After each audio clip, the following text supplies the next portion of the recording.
ನಮಸ್ಕಾರ. ಸೋನಿ9 ನ್ಯೂಸ್ಗೆ ಸ್ವಾಗತ. ನಾನು ಪ್ರಭಾವತಿ. ಮೊದಲಿಗೆ ಮುಖ್ಯಾಂಶಗಳು. ಬೀದರ್ ಲೋಕಸಭಾ ಚುನಾವಣೆಗೆ ಎಲ್ಲ ಸಿದ್ಧತೆಗಳನ್ನು ಮಾಡಿಕೊಳ್ಳಲಾಗಿದೆ. ಬೀದರ್ ಜಿಲ್ಲಾ ಚುನಾವಣಾಧಿಕಾರಿ ಗೋವಿಂದ ರೆಡ್ಡಿ. ರಾಜ್ಯದ ಕಾಂಗ್ರೆಸ್ ಸರ್ಕಾರ ಆರ್ಥಿಕವಾಗಿ ಸಂಪೂರ್ಣ ದಿವಾಳಿಯಾಗಿದೆ. ಬಂಡೆಪ್ಪ ಖಾಶಂಪುರ್. ಲೋಕಸಭೆ ಚುನಾವಣೆ ದೇಶದ 500, ರಾಜ್ಯದ 21 ಸ್ಥಾನಗಳಲ್ಲಿ ಬಿಎಸ್ಪಿ ಸ್ಪರ್ಧೆ ಮಾಡುತ್ತಿದೆ. ಮುನಿಯಪ್ಪ. ಬೀದರ್ ಲೋಕಸಭಾ ಕ್ಷೇತ್ರದಲ್ಲಿ ಕಾಂಗ್ರೆಸ್ ಅಭ್ಯರ್ಥಿ ಪರವಾಗಿ ಅಲೆ ಬಹಳ ಜೋರಾಗಿದೆ. ನಾರಾಯಣಸ್ವಾಮಿ. ಬೀದರ್ ಲೋಕಸಭೆ ಚುನಾವಣೆಯಲ್ಲಿ ಕ್ರಮ ಸಂಖ್ಯೆ 12ರ ಬ್ಯಾಟ್ ಚಿಹ್ನೆಗೆ ಮತ ನೀಡಿ ಗೆಲ್ಲಿಸಲು ದಿಲೀಪ್ ಕಾಡ್ಬಾದ್ ಮತದಾರರಲ್ಲಿ ಮನವಿ. ಬೀದರ್ ಲೋಕಸಭೆ ಚುನಾವಣೆ ಕಾಂಗ್ರೆಸ್ ಅಭ್ಯರ್ಥಿಗೆ ಮತ ನೀಡಿ ಗೆಲ್ಲಿಸಿ ಕೇಶವಮೂರ್ತಿ. ಸುದ್ದಿಯ ವಿವರಗಳು. ಬೀದರ್ ಲೋಕಸಭಾ ಸಾರ್ವತ್ರಿಕ ಚುನಾವಣೆ ಹಿನ್ನೆಲೆಯಲ್ಲಿ ಬೀದರ್ ನಗರದ ಬೀದರ್ ಜಿಲ್ಲಾಧಿಕಾರಿಗಳ ಕಚೇರಿಯಲ್ಲಿ ಕರೆದ ಪತ್ರಿಕಾಗೋಷ್ಠಿಯಲ್ಲಿ ಮಾತನಾಡಿದ ಬೀದರ್ ಜಿಲ್ಲಾ ಚುನಾವಣಾಧಿಕಾರಿಗಳಾದ ಬೀದರ್ ಜಿಲ್ಲಾಧಿಕಾರಿ ಗೋವಿಂದ ರೆಡ್ಡಿ ಅವರು, ಬೀದರ್ ಲೋಕಸಭಾ ಸಾರ್ವತ್ರಿಕ ಚುನಾವಣೆ ಮೇ 7ರಂದು ನಡೆಯಲಿದ್ದು, ಇದಕ್ಕೆ ಎಲ್ಲ ಅಗತ್ಯ ಸಿದ್ಧತೆಗಳನ್ನು ಮಾಡಿಕೊಳ್ಳಲಾಗಿದೆ ಎಂದು ಬೀದರ್ ಜಿಲ್ಲಾ ಚುನಾವಣಾಧಿಕಾರಿ ಗೋವಿಂದ ರೆಡ್ಡಿ ಅವರು ಹೇಳಿದ್ದರು. ಮೇ 5ರ ಸಾಯಂಕಾಲ 6 ಗಂಟೆಯಿಂದ ಸೈಲೆನ್ಸ್ ಪೀರಿಯಡ್ ಆರಂಭವಾಗುವುದರಿಂದ ಬಹಿರಂಗ ಪ್ರಚಾರ ಅಂತ್ಯಗೊಳ್ಳುತ್ತದೆ. ವೇದಿಕೆ ಕಾರ್ಯಕ್ರಮ, ಮೆರವಣಿಗೆ, ಲೌಡ್ ಸ್ಪೀಕರ್ ಇರುವುದಿಲ್ಲ. ಅಭ್ಯರ್ಥಿ ಮನೆ ಮನೆಗೆ ತೆರಳಿ ಪ್ರಚಾರ ಮಾಡಬಹುದಾಗಿದೆ. ಕಲಂ 144 ಜಾರಿಯಲ್ಲಿ ಇರಲಿದ್ದು, ಮೇ 5ರ ಸಾಯಂಕಾಲ 6 ಗಂಟೆಯಿಂದ ಬಾರ್ಗಳು ಮುಚ್ಚಲ್ಪಡುತ್ತವೆ. ಬೀದರ್ ಲೋಕಸಭಾ ಕ್ಷೇತ್ರದ ಮತದಾರರಲ್ಲದವರು ಪ್ರಚಾರಕ್ಕಾಗಿ ಬಂದವರು ಕ್ಷೇತ್ರ ಬಿಟ್ಟು ತೆರಳಬೇಕು ಎಂದರು. ಸೈಲೆನ್ಸರ್ ಅವಧಿಯಲ್ಲಿ ಒಪಿನಿಯನ್ ಪೋಲ್ ಮಾಡುವ ಹಾಗಿಲ್ಲ. ಪತ್ರಿಕೆಯಲ್ಲಿ ಜಾಹೀರಾತು ನೀಡಬೇಕಾದಲ್ಲಿ ಜಿಲ್ಲಾ ಎಂಸಿಎಂಸಿ ತಂಡದ ಅನುಮತಿ ಪಡೆದು ಜಾಹೀರಾತುಗಳನ್ನು ನೀಡಬೇಕು. ಒಬ್ಬ ಅಭ್ಯರ್ಥಿಗೆ ಒಟ್ಟು 10 ವಾಹನಗಳಿಗಾಗಿ ಮಾತ್ರ ಪ್ರಚಾರಕ್ಕೆ ಅನುಮತಿ ನೀಡಲಾಗುತ್ತದೆ. ಬೀದರ್ ಲೋಕಸಭಾ ಕ್ಷೇತ್ರದಲ್ಲಿ ಚೆಕ್ಪೋಸ್ಟ್ಗಳು ನಿರಂತರವಾಗಿ ಕೆಲಸ ಮಾಡುತ್ತಿವೆ ಹಾಗೂ ಪ್ಲಾನಿಂಗ್ ಸ್ಕ್ವಾಡ್ಗಳು ಹೆಚ್ಚಿನ ರೀತಿಯಲ್ಲಿ ಕೆಲಸ ಮಾಡುತ್ತಿದ್ದಾರೆ ಎಂದರು. ಬೀದರ್ ಲೋಕಸಭಾ ಕ್ಷೇತ್ರದಲ್ಲಿ ಒಟ್ಟು 18,92,962 ಜನ ಮತದಾರರಿದ್ದು, 18 ಅಭ್ಯರ್ಥಿಗಳು ಹಾಗೂ 1 ನೋಟಾ ಸೇರಿ ಒಟ್ಟು 19 ಅಭ್ಯರ್ಥಿಗಳು ಸ್ಪರ್ಧಾ ಕಣದಲ್ಲಿದ್ದಾರೆ. ಪ್ರತಿ ವಿಧಾನಸಭಾ ಕ್ಷೇತ್ರದಲ್ಲಿ 5 ಸಖಿ ಪಿಂಕ್ ಮತಗಟ್ಟೆ, 1 ಯುವ ಮತಗಟ್ಟೆ, 1 ವಿಶೇಷಚೇತನರ ಮತಗಟ್ಟೆ ಹಾಗೂ 1 ಥೀಮ್ ಬೇಸ್ ವಿಶೇಷ ಮತಗಟ್ಟೆ ಇರಲಿದೆ. 324 ಕ್ರಿಟಿಕಲ್ ಪೋಲಿಂಗ್ ಬೂತ್ ಇರಲಿವೆ. 120 ವಿಡಿಯೋಗ್ರಾಫರ್ ಹಾಗೂ 150 ಮೈಕ್ರೋ ಅಬ್ಸರ್ವರ್ಗಳು ಬೀದರ್ ಲೋಕಸಭಾ ಕ್ಷೇತ್ರದಲ್ಲಿ ಕಾರ್ಯನಿರ್ವಹಿಸಲಿದ್ದಾರೆ ಎಂದರು. ಒಟ್ಟು 243 ಕೆಎಸ್ಆರ್ಟಿಸಿ ಬಸ್ಸುಗಳು ಹಾಗೂ 250 ಕ್ರೂಸರ್ಗಳನ್ನು ಚುನಾವಣಾ ಕರ್ತವ್ಯಕ್ಕಾಗಿ ಬುಕ್ ಮಾಡಲಾಗಿದೆ. 85% ಮತಗಟ್ಟೆಗಳಲ್ಲಿ ಸಿಸಿಟಿವಿ ಕ್ಯಾಮೆರಾ ಅಳವಡಿಸಲಾಗಿದೆ. ಇಲ್ಲಿಯವರೆಗೆ ಒಟ್ಟು 3,18,00,000ಗಳ ಸೀಸರ್ಗಳನ್ನು ವಶಪಡಿಸಿಕೊಳ್ಳಲಾಗಿದೆ. ಮೇ 7ರಂದು ಮತದಾನ ನಡೆಯಲಿದ್ದು, ಜೂನ್ 4ಕ್ಕೆ ಮತ ಎಣಿಕೆ ನಡೆಯಲಿದೆ ಎಂದು ಹೇಳಿದ್ದರು. ಬೀದರ್ ಜಿಲ್ಲಾ ಪೊಲೀಸ್ ವರಿಷ್ಠಾಧಿಕಾರಿ ಚನ್ನಬಸವಣ್ಣ ಎಸ್ಎಲ್ ಅವರು ಮಾತನಾಡಿ, ಬೀದರ್ ಲೋಕಸಭಾ ಕ್ಷೇತ್ರದಲ್ಲಿ ವ್ಯಾಪಕ ಪೊಲೀಸ್ ಬಂದೋಬಸ್ತ್ ಮಾಡಲಾಗಿದೆ. ಈಗಾಗಲೇ ಜಿಲ್ಲೆಯಾದ್ಯಂತ 31 ಕಡೆ ಏರಿಯಾ ಡಾಮಿನೇಷನ್ ಮಾಡಲಾಗಿದೆ. ಇದರ ಉದ್ದೇಶ ನಿರ್ಭೀತವಾಗಿ ಒಂದು ಮತ ಚಲಾಯಿಸಲು ಭದ್ರತೆಯ ಭಾವನೆ ಜನರಲ್ಲಿ ತರುವುದಾಗಿದೆ. 2024ರಲ್ಲಿ ಈ ವರ್ಷ 9 ಜನರಿಗೆ ಗಡೀಪಾರು ಮಾಡಲಾಗಿದ್ದು, 1 ಗುಂಡಾ ಆಕ್ಟ್ ಅಡಿಯಲ್ಲಿ ಜುಡಿಷಿಯರಿ ಕಸ್ಟಡಿಗೆ ನೀಡಲಾಗಿದೆ ಎಂದರು.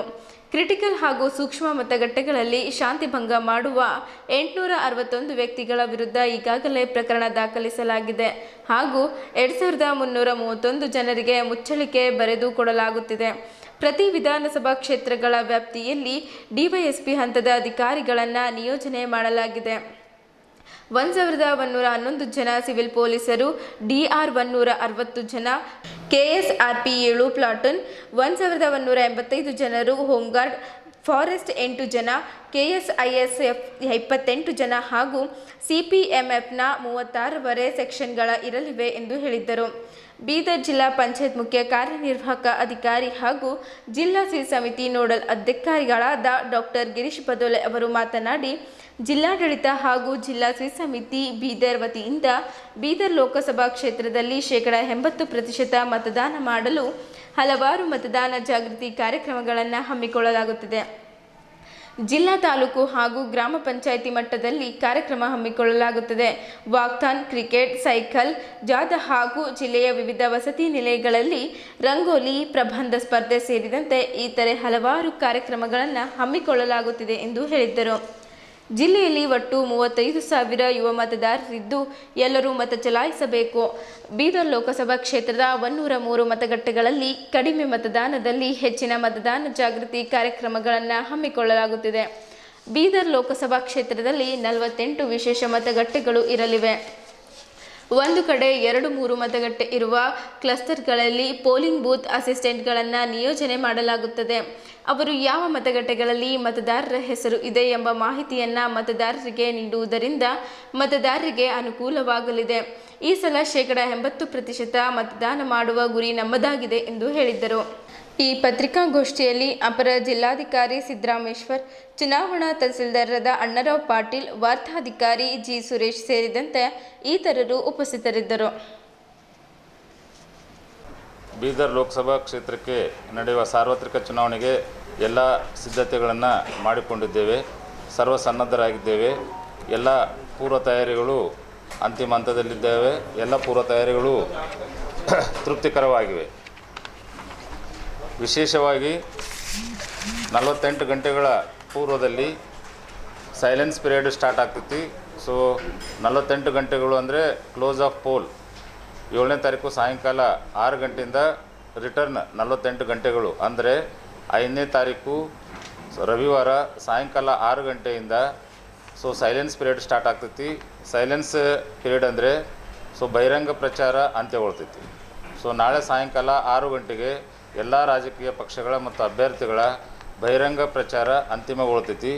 ಬಹಿರಂಗ ಪ್ರಚಾರ ಅಂತಿಮಗೊಂಡ ನಂತರ ಯಾರೇ ಆಗಲಿ ಲೌಡ್ ಸ್ಪೀಕರನ್ನು ಬಳಸಲಿಕ್ಕೆ ಅವಕಾಶವಿಲ್ಲ. ಯಾವುದೇ ವೇದಿಕೆ ಕಾರ್ಯಕ್ರಮಗಳು ಇರೋದಿಲ್ಲ.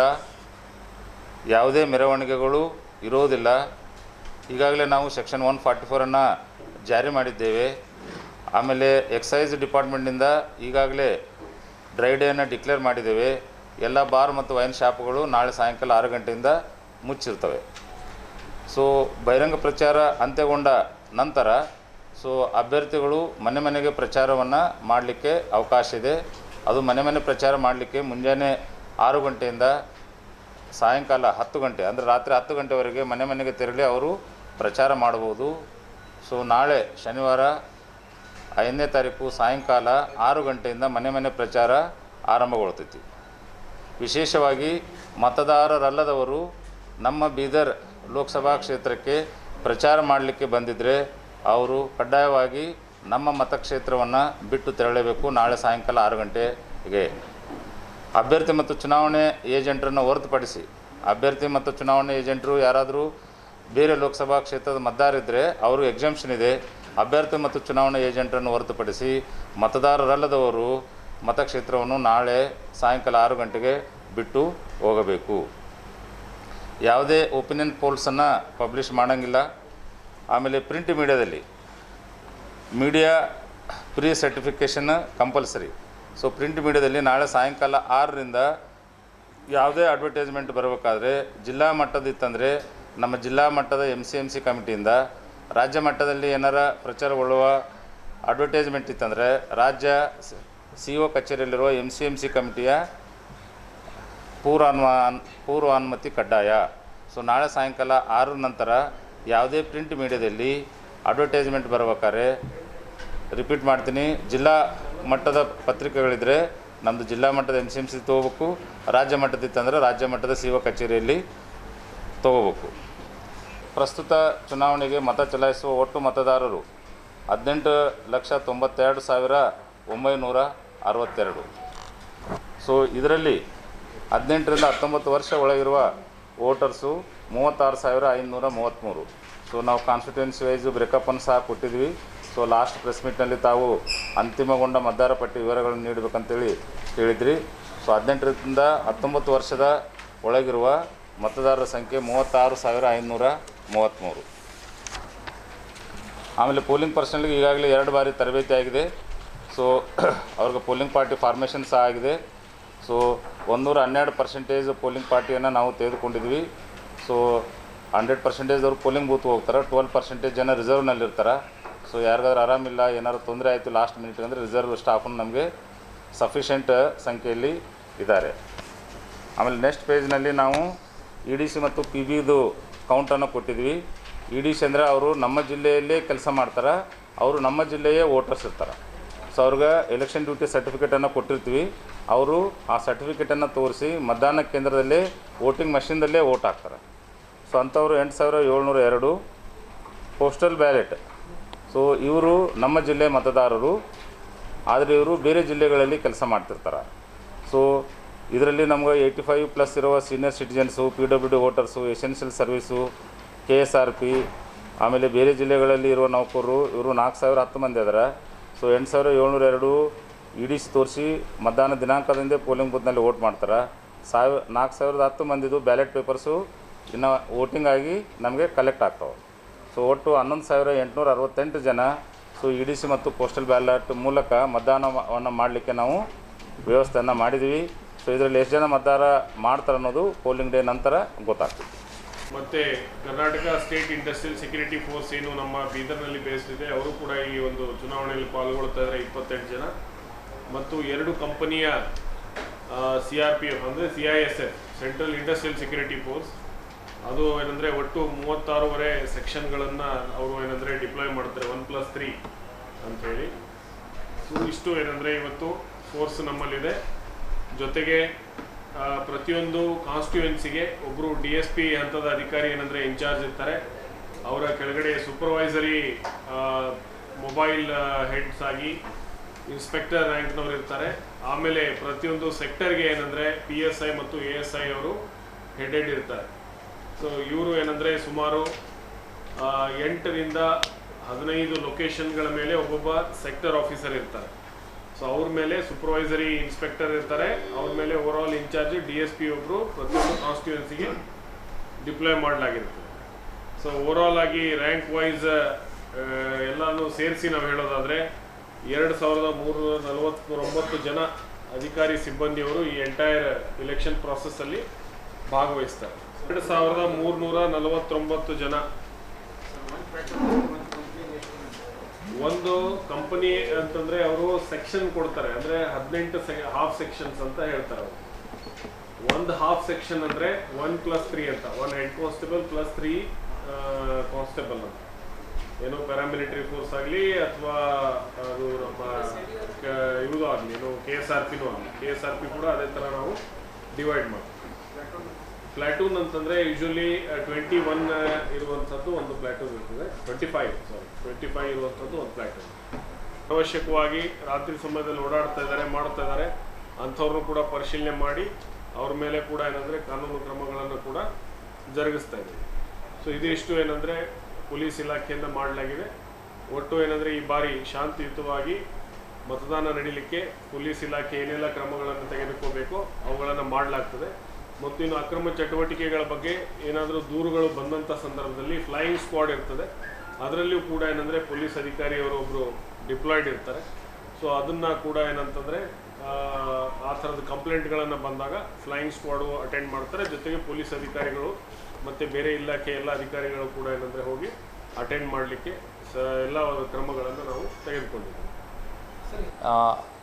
103 ಪೋಲಿಂಗ್ ಬೂತು 54%ಗಿಂತ ಕಡಿಮೆ ಇದ್ದಾರೆ, -10% ಪ್ರಕಾರ ನಾವು ಲೆಕ್ಕ ಮಾಡಿದ್ವಿ. ಸೊ 103 ಪೋಲಿಂಗ್ ಬೂತಲ್ಲಿ 54%ಗಿಂತ ಕಡಿಮೆ ಮತದಾನ ಇದೆ. ಸೊ ಇದರಿಂದ ನಮ್ಮದು ವೋಟರ್ ಟರ್ನೌಟು ಕಡಿಮೆ ಆಗುತ್ತೆ. ಸೊ ಅದಕ್ಕೆ ನಾವು ಅಲ್ಲಿ ಹೆಚ್ಚಿನ ಒತ್ತು ಕೊಡೋಕ್ಕೆ ಫೋಕಸ್ ಮಾಡಿದ್ದೀವಿ. ಮತ್ತು ಪ್ರತಿಯೊಂದು ಪೋಲಿಂಗ್ ಬೂತ್ಗೆ ಒಂದು BLO ಇದ್ದೇ ಇರ್ತಾರೆ. BLO ಜೊತೆ ಒಂದು ಗ್ರಾಮ ಮಟ್ಟದ ಅಥವಾ ವಾರ್ಡ್ ಆಫೀಸರ್ನು ನೇಮಕ ಮಾಡಿದ್ದೀವಿ, ಅಂದರೆ ದತ್ತು ಕೊಟ್ಟಿದ್ದೀವಿ ಅಂತ ಅಂದ್ಕೊಳ್ಳಿ. ಅವರಿಗೆ ಆ ಪೋಲಿಂಗ್ ಬೂತಲ್ಲಿ ಈಗ 4 ದಿನ ಅವರು ಫೋಕಸ್ ಮಾಡಬೇಕು, ಅಲ್ಲಿರಬೇಕು, ಅಲ್ಲಿ ಪ್ರತಿಯೊಂದು ಮನೆಗೆ ಭೇಟಿ ಕೊಡಬೇಕು, ಚುನಾವಣಾ ದಿನ ಕೂಡ ಸಂದೇಶಗಳನ್ನು ರವಾನೆ ಮಾಡಬೇಕಂತ ಒಂದು ದತ್ತು ಆಫೀಸರ್ ಕೂಡ ಪ್ರತಿಯೊಂದು ಪೋಲಿಂಗ್ ಬೂತ್ಗೆ ಕೊಟ್ಟಿದ್ದೀವಿ. ಇದು ಎಲ್ಲ ಸ್ವೀಪ್ ಆ್ಯಕ್ಟಿವಿಟಿ ಬಗ್ಗೆ. ಜೊತೆಗೆ ಒಂದು ನಾವು ಸ್ಪೆಷಲ್ ಪೋಲಿಂಗ್ ಬೂತ್ ಅಂತ ಒಂದು ಮಾಡಿದ್ದೀವಿ.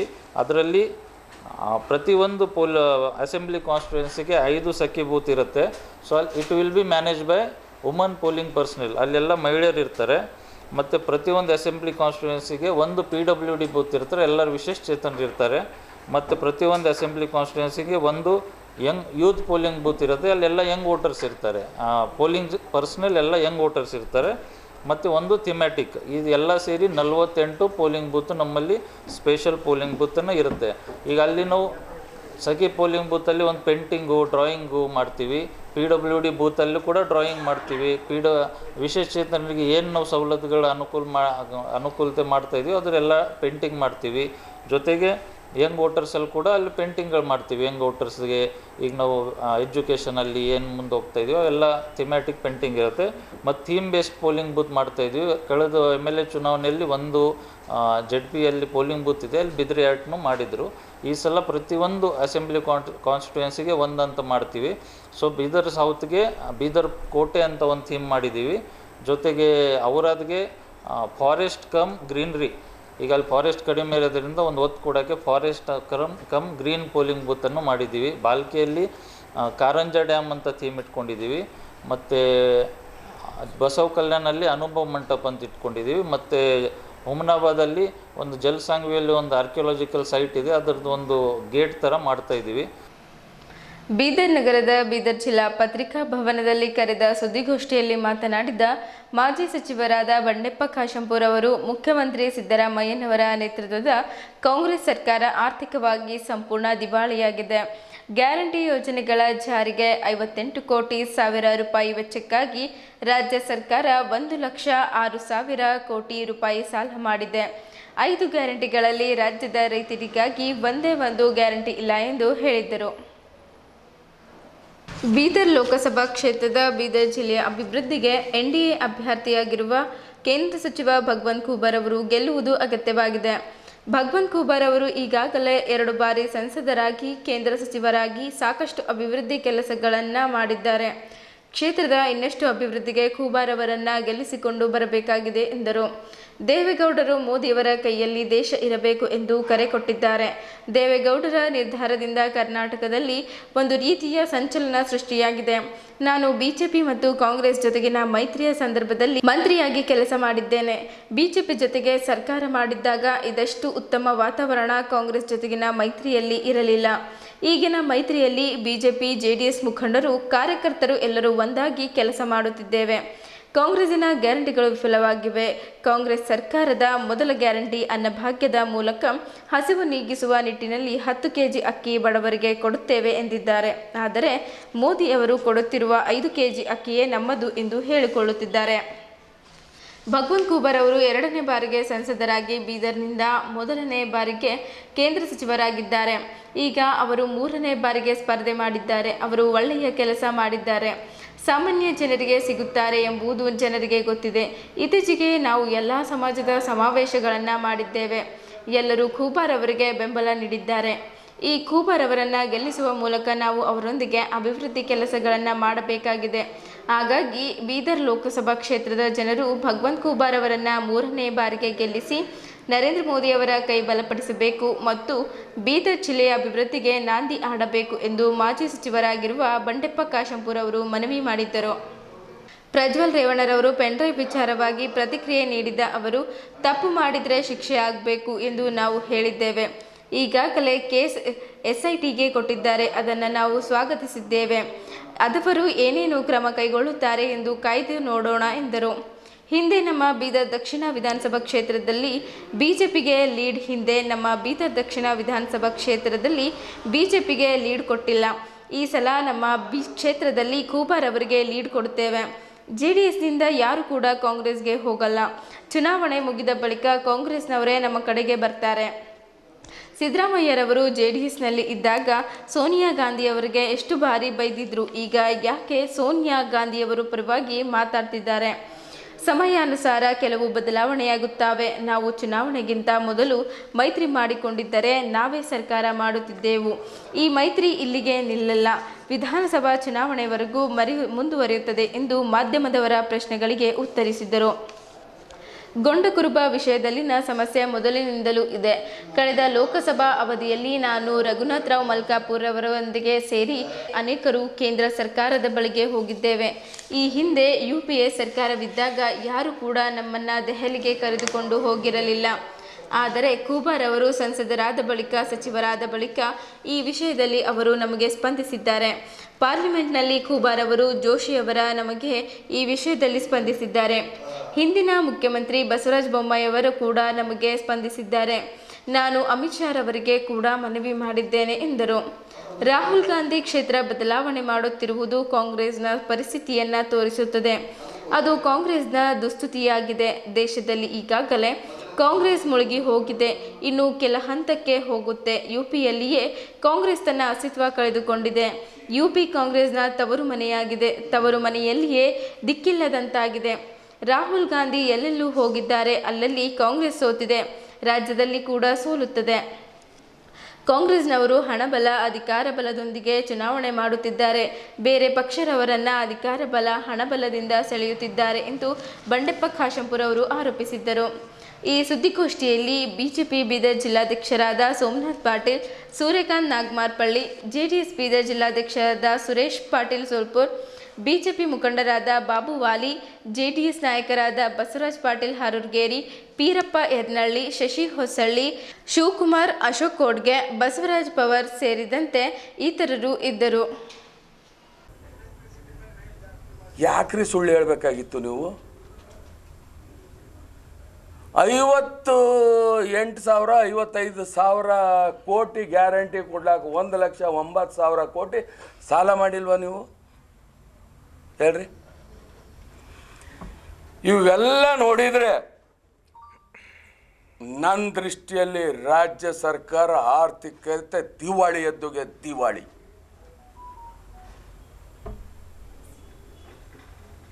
ಆಮೇಲೆ ನಾವೊಂದು ಮಾತು ಕೇಳ್ತೀನಿ ನಿಮಗೆ.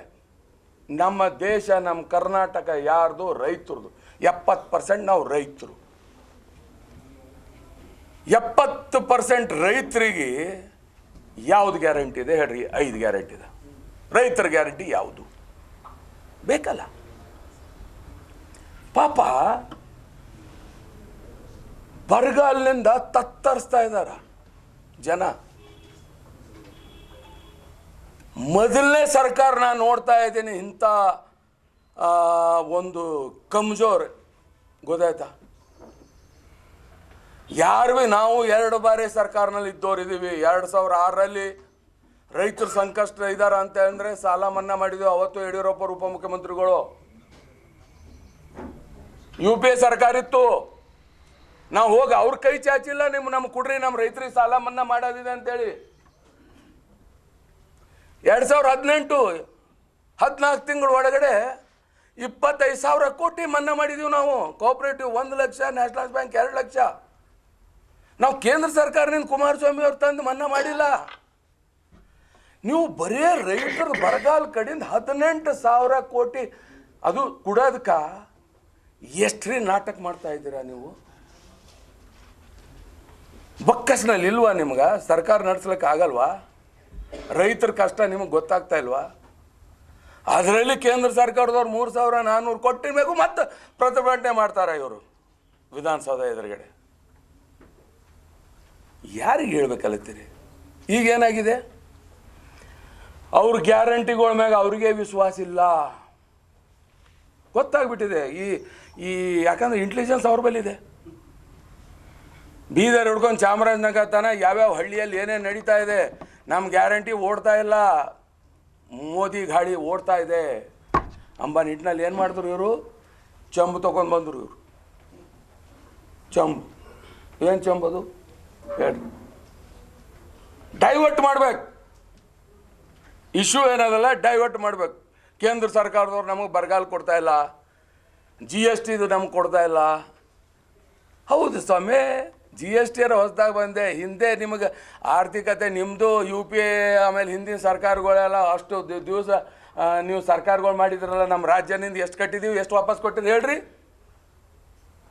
ಈಗ ಹೇಳ್ತಾ ಇದ್ದೀರಿ 13-19% ಡೆವಲ್ಯೂಷನ್ದಲ್ಲಿ ನೀವು ಕೊಟ್ಟಿರಿ, ಇವ್ರು ಕೊಟ್ಟಾರಂತೆ. ನೀವು 10 ವರ್ಷದಲ್ಲಿ ಎಷ್ಟು ಕೊಟ್ಟಿರಿ ಹೇಳ್ರಿ? ಅದಕ್ಕಿಂತ ಜಾಸ್ತಿ ಕೊಟ್ಟಿದ್ದೀವತ್ತ. ಈ ಡೈವರ್ಷನ್ ಟ್ಯಾಕ್ಟಿಸ್ ಯಾಕೆ ಬಂತು ಅವ್ರಿಗೆ ಗೊತ್ತಾಗ್ಬಿಟ್ಟಿದೆ ಎಲ್ಲಿ ನಮ್ದು ಆಟ ನಡೀತಾ ಇಲ್ಲ. ಈಗ ಅದಕ್ಕೇನಾಗಿದೆ, ಖಾಲಿ ಲೋಟ ಬದಲಿ ನಿನ್ನೆ ಟೋಪಿ ಬಂದಿದೆ, ಅದ್ರ ಮ್ಯಾಗ ಮಕ್ಮಲ್ ಟೋಪಿ. ಜನ ವೇಟ್ ಮಾಡ್ತಾವ್ರೆ, ನಿಮ್ಗೆ ಹೇಳ್ತೀನಿ.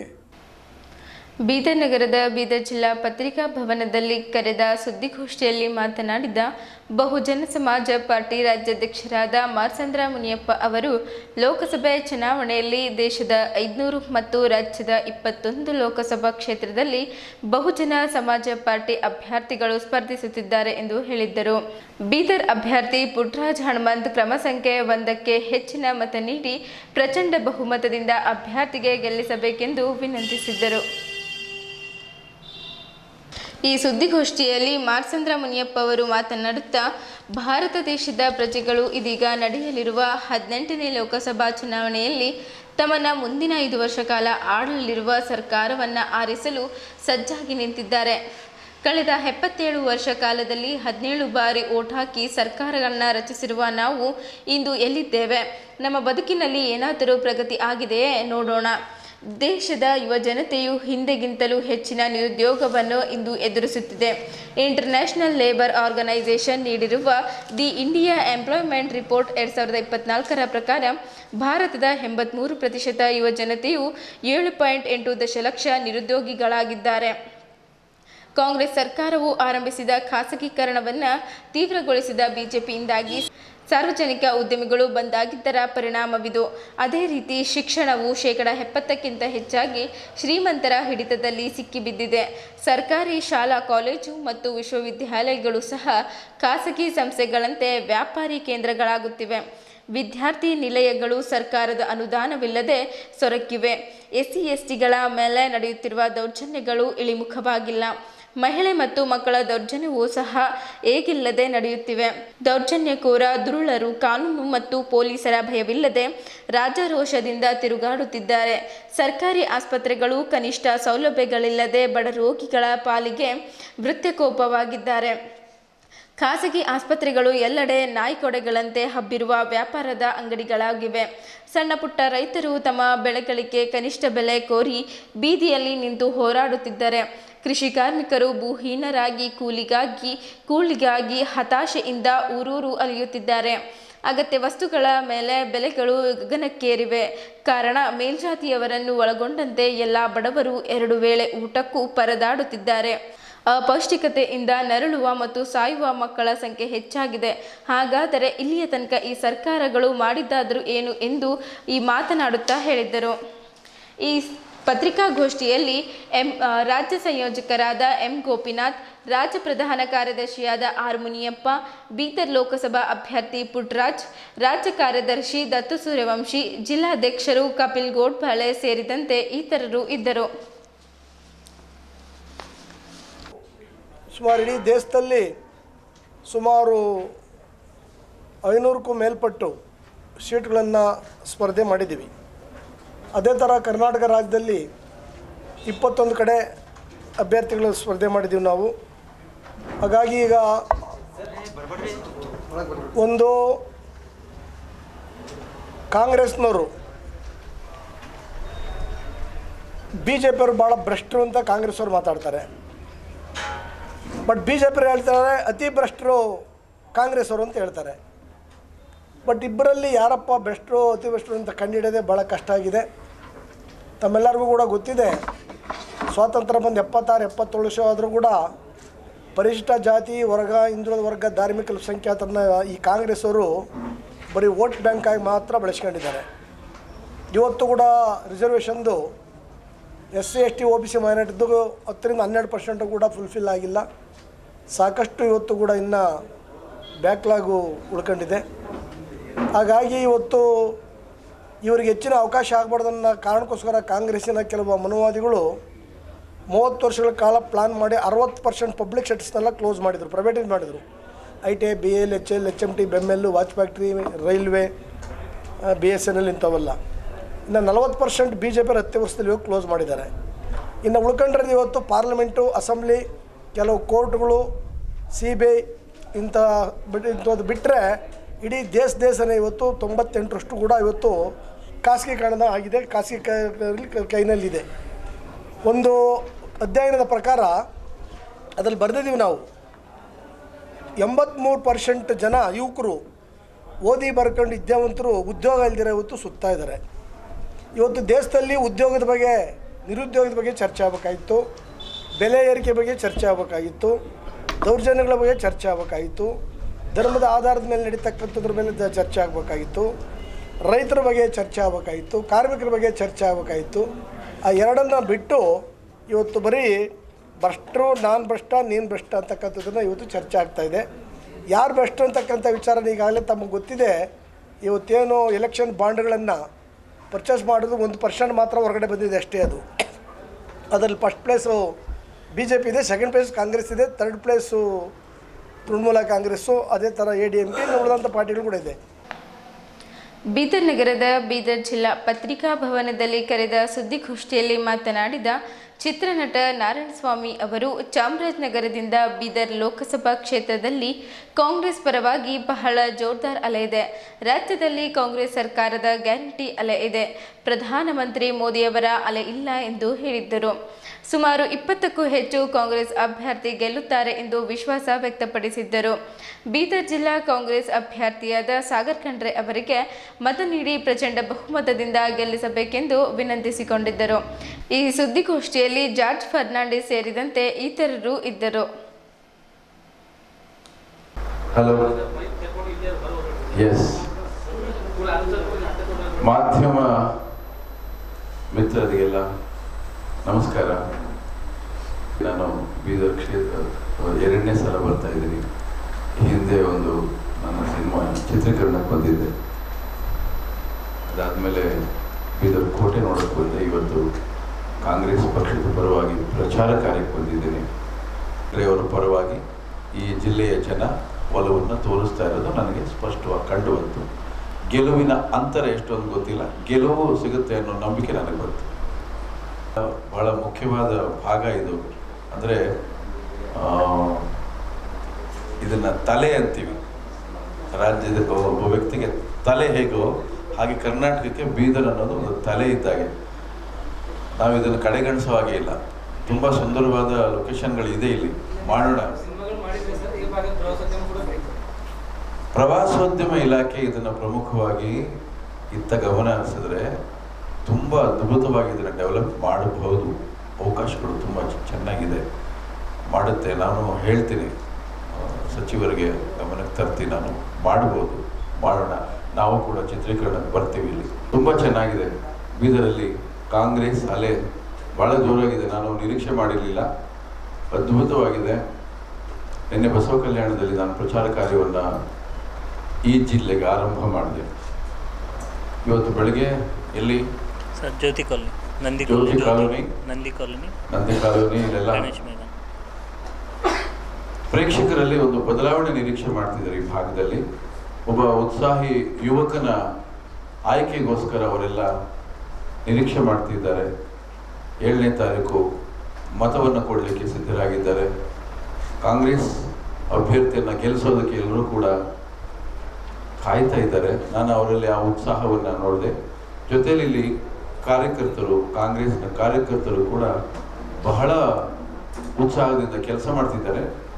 ಮತ್ತು ಈಶ್ವರ್ ಖಂಡ್ರೆ ಅವರು, ರೆಹಮಾನ್ ಖಾನ್ರವರ ಈ ಅವಧಿಯ ಅವರ ಒಂದು ಏನಿಲ್ಲ ಅಭಿವೃದ್ಧಿ ಕೆಲಸಗಳು ನಡೀತಾ ಇದೆ. ಜನಗಳಿಗೆ ಅವೆಲ್ಲವೂ ಕೂಡ ಇಷ್ಟ ಆಗಿದೆ. ಪ್ರಮುಖವಾಗಿ ಇಡೀ ರಾಜ್ಯದಲ್ಲಿ ನಾನು ಚಾಮರಾಜನಗರದಿಂದ ಬೀದರ್ವರೆಗೂ ಬಂದಿದ್ದೀನಿ ಪ್ರಚಾರ ಮಾಡಿಕೊಂಡು. ಬಹುತೇಕ 11 ಜಿಲ್ಲೆ ಪ್ರಚಾರ ಮಾಡಿದ್ದೀನಿ ನಾನು. ಎಲ್ಲ ಕಡೆಯೂ ಗ್ಯಾರಂಟಿಯ ಅಲೆ ಕಾಣ್ತಾ ಇದೆ. ಏನು 5 ಗ್ಯಾರಂಟಿಗಳನ್ನು ಸರ್ಕಾರ ಕೊಟ್ಟಿದೆ, ಗ್ಯಾರಂಟಿಯ ಅಲೆ ತುಂಬ ಜೋರಾಗಿದೆ.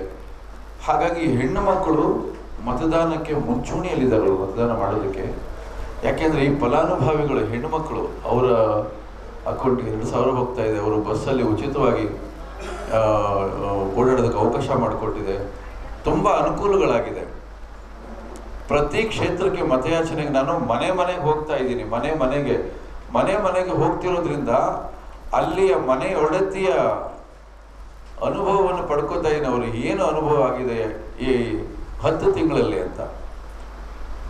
ಚಾಮರಾಜನಗರದಲ್ಲಿ ಒಂದು ಘಟನೆ ತುಂಬ ಭಾವಕನಾದೆ ನಾನು. ಬೀದರ್ ನಗರದ ಬೀದರ್ ಜಿಲ್ಲಾ ಪತ್ರಿಕಾ ಭವನದಲ್ಲಿ ಕರೆದ ಸುದ್ದಿಗೋಷ್ಠಿಯಲ್ಲಿ ಮಾತನಾಡಿದ ಬೀದರ್ ಲೋಕಸಭಾ ಕ್ಷೇತ್ರದ ಪಕ್ಷೇತರ ಅಭ್ಯರ್ಥಿ ದಿಲೀಪ್ ಕಾಡ್ವದ್ ಅವರು ಕರ್ನಾಟಕ ರಾಜ್ಯದಲ್ಲಿಯೇ ಮೊಟ್ಟಮೊದಲ ಬಾರಿಗೆ ದೃಷ್ಟಿಹೀನ ವಿಶೇಷಚೇತನ ವ್ಯಕ್ತಿಯೊಬ್ಬ ಲೋಕಸಭೆ ಚುನಾವಣೆಗೆ ಸ್ಪರ್ಧೆ ಮಾಡಿದ್ದಾರೆ ಎಂದು ಹೇಳಿದ್ದರು. ನನ್ನ ಕ್ರಮ ಸಂಖ್ಯೆ 12ರ ಬ್ಯಾಟ್ ಚಿಹ್ನೆಗೆ ಹೆಚ್ಚಿನ ಮತ ನೀಡಿ ಗೆಲ್ಲಿಸಬೇಕೆಂದು ವಿನಂತಿಸಿಕೊಂಡರು. ಈ ಸುದ್ದಿಗೋಷ್ಠಿಯಲ್ಲಿ ದಿಲೀಪ್ ಕಾಡ್ವದ್ ಅವರು ಮಾತನಾಡುತ್ತಾ ಅಂಗವಿಕಲರ ಕಲ್ಯಾಣಕ್ಕಾಗಿ, ಕಲಾವಿದರ ಏಳಿಗೆಗಾಗಿ, ಬಡ ಮಕ್ಕಳ ಗುಣಮಟ್ಟದ ಶಿಕ್ಷಣಕ್ಕಾಗಿ, ಯುವಕರ ಭವಿಷ್ಯ ನಿರ್ಮಾಣಕ್ಕಾಗಿ, ಕ್ಷೇತ್ರದ ಪ್ರಗತಿಗಾಗಿ, ರಾಷ್ಟ್ರದ ಅಭಿವೃದ್ಧಿಗಾಗಿ ದುಡಿಯುವ ಸಂಕಲ್ಪ ಮಾಡಿದ್ದೇನೆ.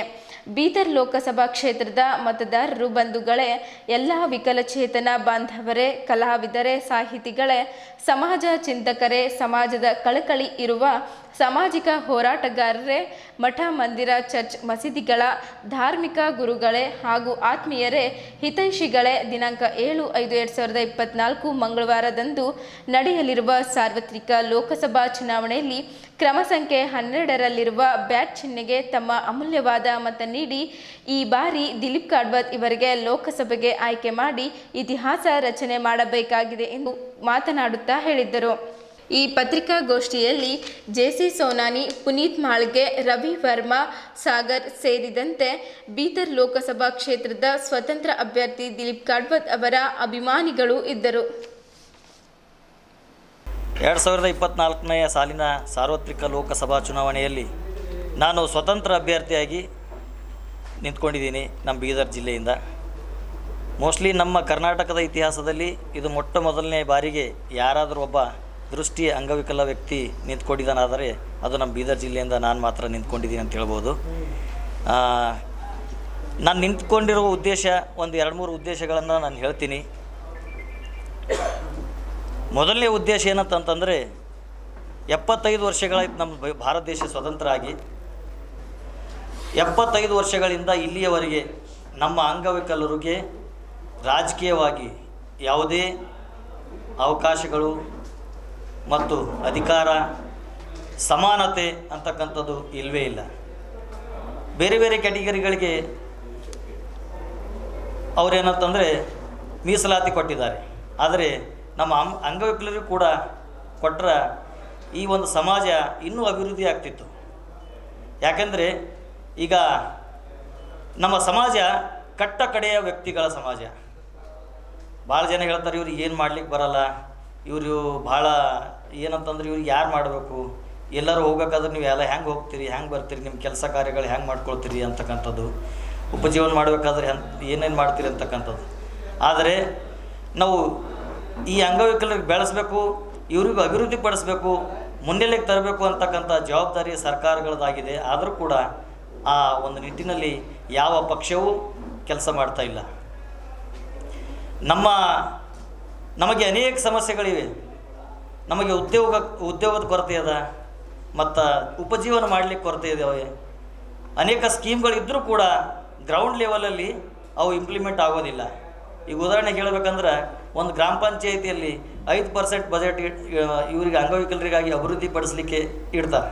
ಆದರೆ ಭಾಳಷ್ಟು 90% ಪಂಚಾಯಿತಿಗಳಲ್ಲಿ ಯಾವ ಅಮೌಂಟ್, ಯಾವ ಬಜೆಟ್ ಕೂಡ ನಮಗೋಸ್ಕರ ಖರ್ಚು ಮಾಡ್ತಾನೇ ಇಲ್ಲ. MP ಬಜೆಟ್ ಇರ್ತದೆ. MP ಬಜೆಟಿಗೆ ಒಂದು ವರ್ಷಕ್ಕೆ ಒಂದು 20 ಲಕ್ಷ ರೂಪಾಯಿ, ಮ್ಯಾಕ್ಸಿಮಮ್ 20 ಲಕ್ಷ ರೂಪಾಯಿ ಇವರಿಗೋಸ್ಕರ ಖರ್ಚು ಮಾಡಿರಿ ಅಂಥೇಳಿ ರೂಲ್ಸ್ ಅದ. 10 ವರ್ಷ ಐತೆ ನಾವು ನೋಡೋ ಪ್ರಕಾರ. ಈಗ MP ಅವ್ರು ಇದ್ದಾರೆ, 10 × 20 ಲಕ್ಷ ಅಂತಂದ್ರೆ 2 ಕೋಟಿ ಆಯಿತು. 2 ಕೋಟಿ ಅವ್ರು ಯಾರಿಗೆ ಖರ್ಚು ಮಾಡ್ಯಾರ ನಮಗೆ ಫೋನಲ್ಲಿ ಇನ್ನೆಲ್ಲ ತನಕ. MLA ಫಂಡು ಇರ್ತದೆ, ಅವ್ರಿಗೆ 10 ಲಕ್ಷ ಇರ್ತದೆ. ಮಿನಿಮಮ್ 10 ಲಕ್ಷ ರೂಪಾಯಿ ಖರ್ಚು ಮಾಡಬೇಕು ಅಂಥೇಳಿ.